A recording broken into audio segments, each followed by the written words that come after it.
It is exactly 8:30. It is Thursday, November the 21st, and welcome to week number 8 of Contemporary Issues in Criminal Justice. And I'm Professor Richard Wright, and I'm going to spend the next maybe a few minutes, half an hour, a little over half an hour, going over information and details concerning this week's assignments, and also making sure that you understand what the requirements are for next week, because your very last lecture will take place 2 weeks from today, which will be in December, which I believe is the 5th. I believe it's November the 5th. So we're going to go over the course calendar in just a few minutes. So in the meantime, let's go into sharing my screen. You can see here information that you already know about me. All the way down, you can see the live lecture schedule, which started week 1 in the open house way back in October the 3rd. And then you see that week 3, we did an open house, a lecture rather, and then week 6, and now we're at week 8, and we have week 10 left. And you see the links here for the lectures that are previously, and at the end you'll see this one. I do want to point out to you one thing, that those assignments for week 7, because of a problem that occurred with Blackboard on Sunday, as I was grading papers, that would be Sunday the 17th, which would be the due date for all written assignments for week 7, except the discussion posts, which were due before that. Of course, the reply post was due the 16th. So I extended the written assignments for week 7 to Monday the 18th, 11:59 p.m.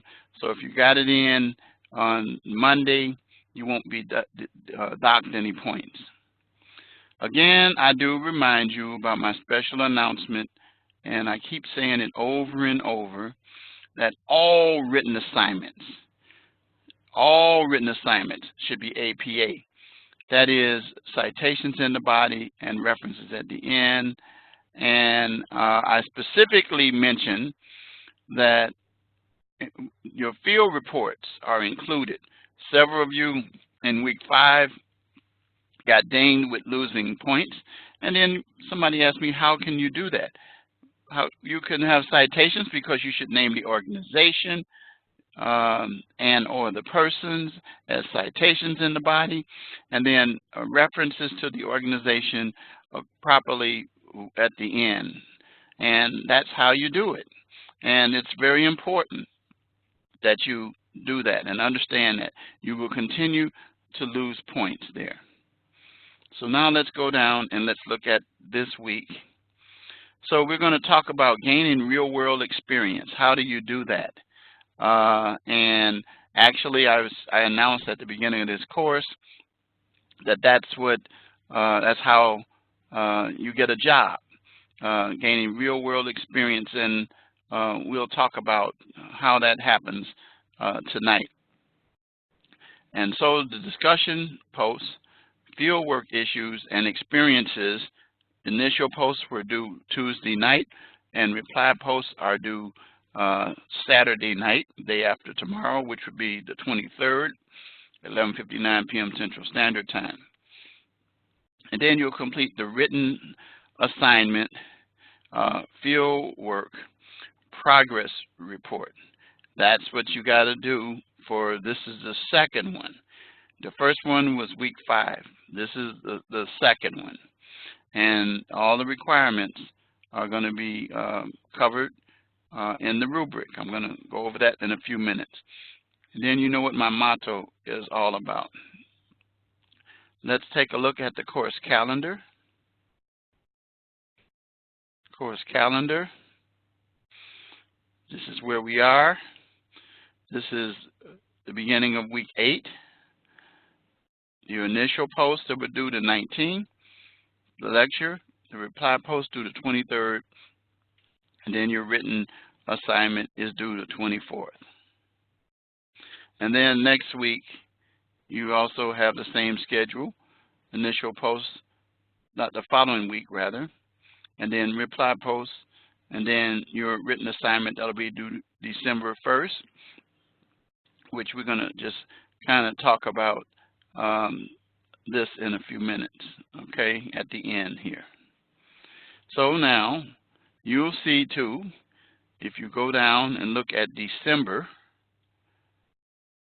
that the course ends on the 13th. Also, I want to point out to you that at the end of this week, by the end of this week, I will be providing you the details on the ACAT so that you can take the ACAT. I've had the information for a while, but I didn't want to give it to you too early. So I'll make sure that you have that in plenty of time to get the ACAT completed. And so that's our calendar. So now let's go into dealing with gaining real-world experiences. And let's look at the assignments first, and let's talk about them. So your written assignment is a 1 to 2 page progress report relating to your field work experience. Now, a few of you submitted assignments that weren't field work. Some people just went and researched an organization online. That's not field work.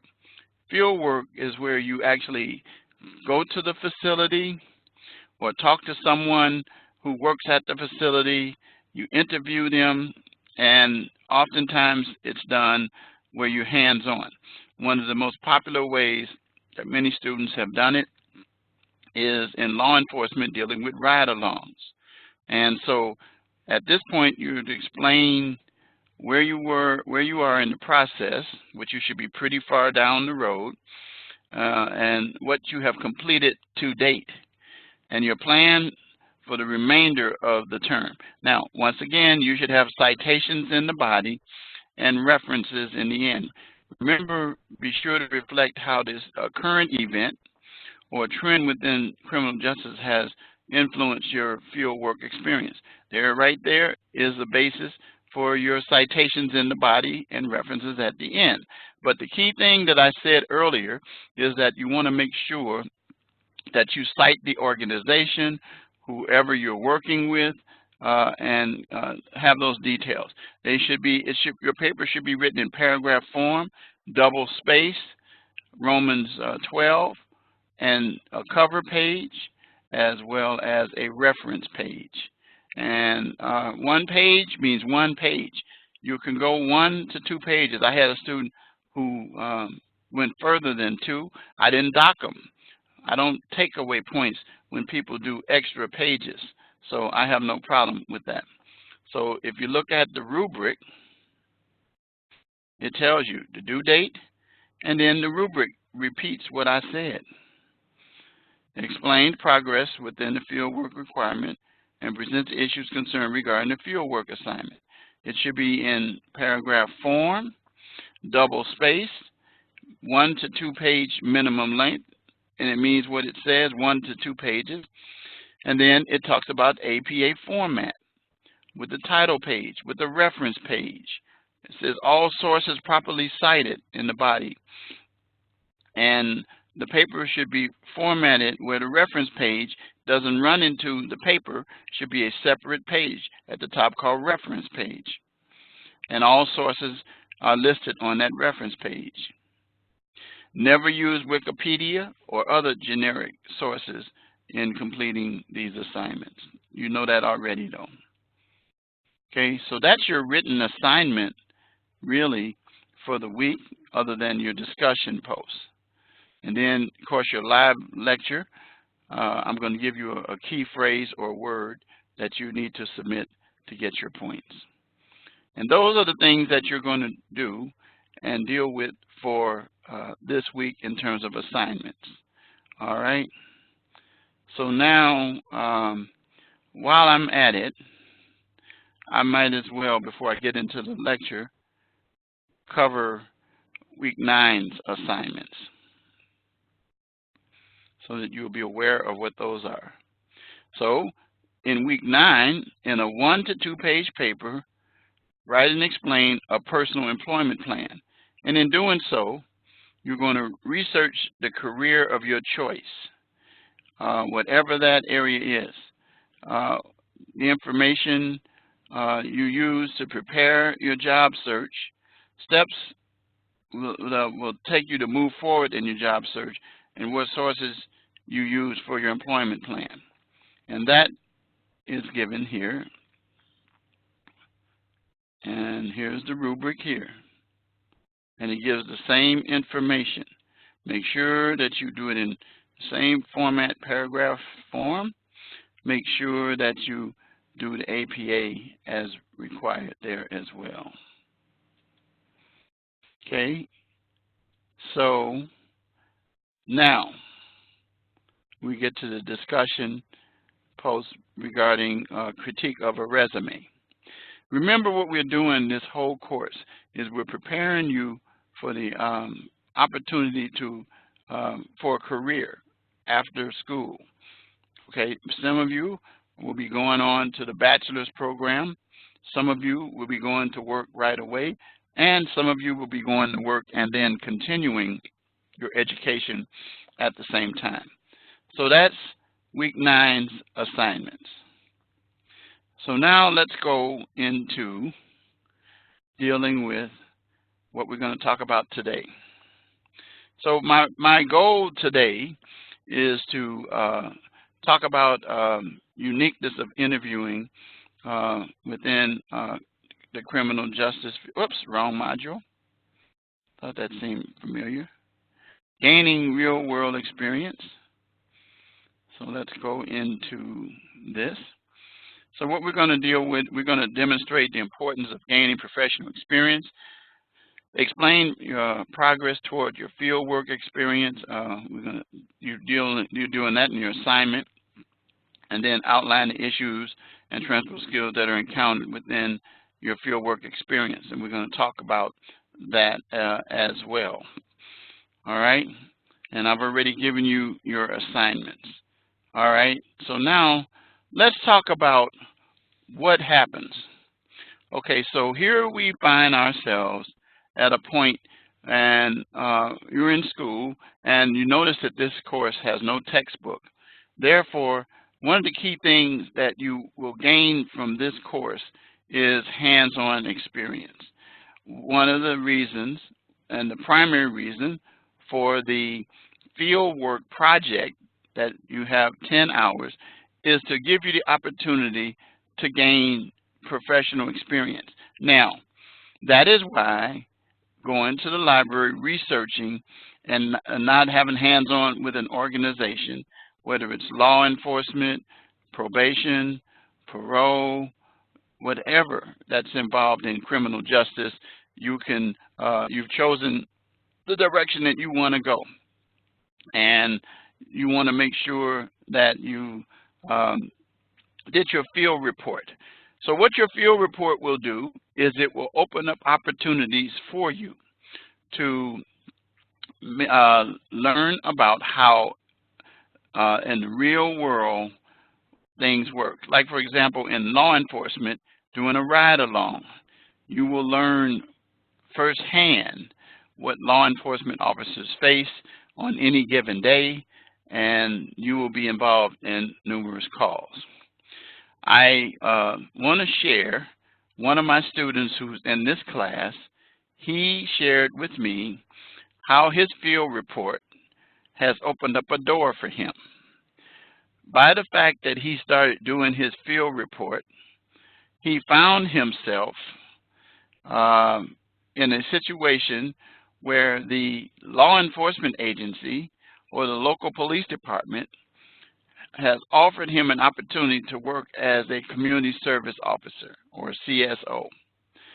Now what happens is that he is, because of the field because of the field report ride-along that he did, he now has connections with police officers in that particular agency.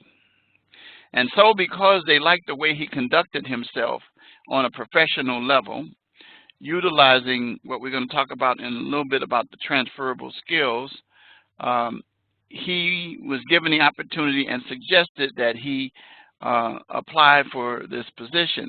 And I'm going to help him to get that by writing a letter for him, because this student has been in other classes that I have taught. And I will be able to speak in terms of his educational processes and how he has performed admirably, and also in overcoming challenges as well. And so I'll be able to speak to those. The people who he conducted the ride along with saw him in a professional fashion. He wasn't just there like a student. He was paying attention, listening, and learning. In fact, he shared a very interesting situation that during his ride along, he worked at a local restaurant there as a manager before that. And while working as a manager there, he left there and he began to do some other type of jobs in security. Well, when he came back to do his project, it was in the same town where the restaurant was that he worked. And so on his ride along, the very first call that they had was the same location where he worked. So now the people that he worked with there, they see him operating in a capacity where, oh wow, he's now moving towards law enforcement, and he's a student, but he's learning firsthand. And then the other thing is that the police officers that were involved, spending time with him, began to learn his desire and ability to want to become a police officer in his professional life. And so this is so important, because what it did was it opened up the door for them to offer him the opportunity to apply for community service officer.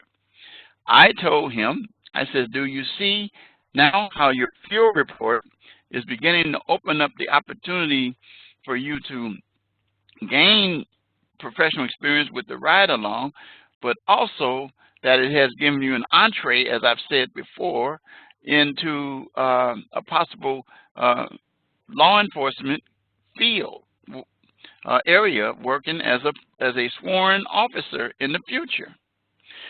And they will know him because they will be familiar with him. Again, what started it was his working in his field report, doing his assignment, fulfilling the 10-hour requirement, learning about the field that he wanted to, and seeing firsthand how it operates. And so that's experience. That's experience. He could read that in a textbook. He could sit in a classroom, but he will never, ever be able to reach the level that he learned from his hands-on. Now, let me explain to you how that applies to me. I already told you guys that I started out, I wanted to be a lawyer, and my very first job was in a law firm. And I started in their mailroom. But when I was working in their mailroom, I was exposed to their clients, and I was also able to communicate and talk to the lawyers to let them know my desire to become a lawyer. Well, eventually, in the law firm, they began to move me up from a messenger to a file clerk to a law librarian, then ultimately to a law clerk, which is now called paralegal. And then, and all during that time, guys, I was gaining experience in my profession. I was in the world of seeing how lawyers operate on a day-to-day basis, starting even when I was in the mailroom. And those details also became embedded into the lawyers because they heard me talk about it. They saw me going to school and performing well in school, and would distribute to the whole law firm through a memo that would go around to the law firm announcing events that were taking place affecting employees. And my educational career was written in those memos.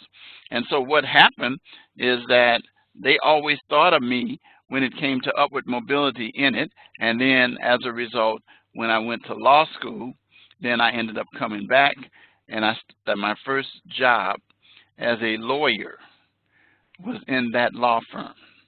So I accomplished what I went after. But I gained real-world experience. I used to go to court with the lawyers. I used to go to real estate closings with the lawyers. I used to go to business meetings with the lawyers. And in court, I remember I would sit, and later on they let me sit at the table. The judge, they explained to the judge who I was, and the judge welcomed me. And I would sit there and I would listen and take it all in and learn. And I would write notes and things, and I would even pass things over to the lawyers about things that I thought they might be able to fill in gaps or things they missed. I would, like I said again, sit at real estate closings, and I would listen to them talk about the different things that were involved in the real estate closings. And then when I became a law librarian, and they found out that I went the extra mile and taught myself how to do legal research, they started having me to do research with the lawyers. That was before paralegals became popular. And I would write memos. In fact, there are a few cases that the language that some of the judges took in briefs that were actually written by me in my research, and my wording and phrasing were passed over to the lawyers, who got credit for it, which was fine, but it was my work, and the lawyers recognized that I had those skills. So what that did was that developed a road or a bridge for me to be able to be considered when I got out of law school as a candidate for working in the law firm. It was such that in many instances, after your first year of law school, you couldn't really get a job in a law firm because you really didn't know as much. But because of my situation and what I had invested throughout the years, coming from '69 all the way to when I started law school in '75, when I came to the summer of '76, which was after my first year of law school, they allowed me to come back and work at the law firm, because I was not just working as a librarian either, but I was a clerk, or as they called it, I was not a lawyer, but I was close to that. So anyway, I'm saying all this to say that your employment and the contacts that you made will help you to understand the importance of gaining real-world professional experience. And the project that, again, back to it, that you were given and assigned was your opportunity for you to open a door, the way that this young man did that I told you who's in your class. And I could see that what I was saying was coming into fruition, and he and I, when we had our discussion, he got it. He totally got it. And it's called getting your foot in the door. And when you get your foot in the door, people will get to know you. And so that is why it is important for you to take this field work experience opportunity as an opportunity for, one, gaining professional experience, but also building a bridge to a future. Now, I can tell you this, that many won't work at the same agency, but you can end up using those people as referrals. The young man I'm talking about, I will be writing a letter reference for him concerning his educational performance in the criminal justice classes. Well, if this young man decides to go to another agency, such as the county, because it's a small department that he's going to be working at, but he goes to the county, or either he goes to the state police, or even to the federal level, they will be able to provide support to him to let others see who they're really getting. So it is so important in this day and time with the scarcity of resources and with people competing for jobs. It is so important that you as students understand that you need to have a niche. You need to have something that causes you to stand out in terms of jobs. I've talked about this in previous lectures. And so it's very, very, very important. So I guess I've explained the importance of gaining professional experience as well as the progress towards your fieldwork experience. Again, take it as an opportunity not to do an assignment, but to enhance your future career as a criminal justice professional. That's the way that you view it. If you view it that way, then you'll get a good benefit out of it as well. So now let me talk a little bit about the issues and transferable skills that you encountered in your fieldwork experience. Number one of your transferable skills is communication. You, in terms of operating in this fieldwork experience, demonstrate your capacity and ability to communicate by asking questions when you are involved in whatever you're involved in, whether it's a jail, a prison, a court case, or something. You're going to be asking cogent questions and communicating with professionals in that area. And so that area of communication. You're also going to be utilizing the ethical aspects, because you're going to be able to be tested sometime by questioning to see how you would respond in a situation to determine your ethics. And so you're going to think about, in terms of what you're doing, not to challenge what the officer's doing, but you want to present yourself in a very ethical, professional fashion. And so you also want to be able to demonstrate the ability to be able to do research, because there will be times when you'll do research and you'll provide questions that you utilize to help you to get answers to what you have decided to ask the parties that you're working with.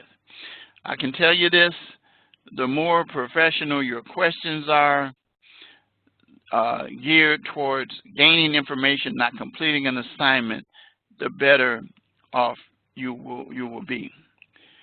You're going to also operate on the basis of diversity, recognizing the fact that you're going to work with individuals, whether it's in law enforcement, in court cases, or whether you're dealing with probation, parole, jails, or prison. You're going to recognize that you're going to work with people from various backgrounds, and that includes some of the individuals who are officers, who are attorneys, who are judges, who are clerks, who are bailiffs, and working in the jails themselves as correction officers. The point of the matter is that you're going to be exposed to situations where you'll have the opportunity to be able to exercise some of those skills that are transferable skills. And if you take a look at what we have here, going back to Module 1, and you look at the lesson content, and you see the fieldwork component, you begin to see that what you're doing is you are dressing in a professional manner. You're going there as an academic representative, and you're building, as it says here, observing as well as building contacts for future career references, internships, and other volunteer opportunities. So the key thing is that you recognize that you're going to have the opportunity in each of these instances where we talked about early on. And it is important for you to understand that these transferable skills that you are familiar with will all apply in terms of this fieldwork assignment. Now, let me just take a minute to show you again and remind you about those fieldwork assignments, those transferable skills. And here they are. Critical thinking, you're going to exercise that in your fieldwork project and analyze and see what's going on. You're going to probably have to understand, use digital tools, because you'll have cell phones and all of that stuff. You'll see the police officers, if you're in a ride along, utilizing their computers in their car. Communication, diversity, and then obvious teamwork, because you're going to see how each area works with other individuals, and you're going to be able to, as it says, demonstrate empathy when working with people from various backgrounds and perspectives. You're going to do that. Understanding the principles of conduct and professional behavior when you operate for the greater good in the world, to see what kind of person that you are in terms of getting a job and becoming a possible future employee of an agency, and or giving you an opportunity to have those individuals to use you or refer you or make a referral for you. So you get a chance to exercise all of those skills, and you will find that it will be beneficial to you. Okay, so now I'm going to terminate the session tonight, and I'm going to give you a key phrase that is going to be involved here. Of course, this right here takes us back to week 1. So let's go back to week 8, and let's talk about what we're going to give you. And the phrase that I want to give you for this particular week is very, very, very appropriate for this week. Professional experience.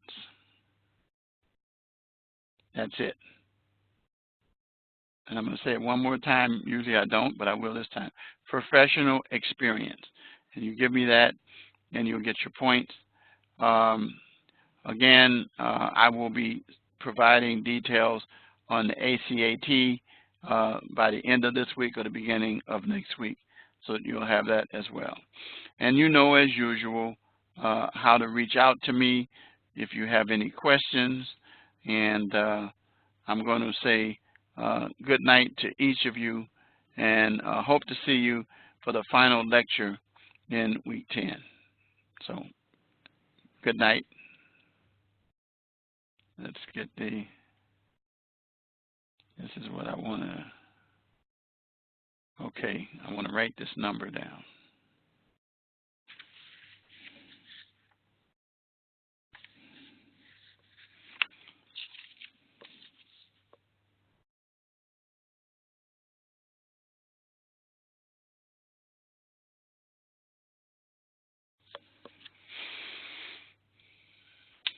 Okay. So, good night.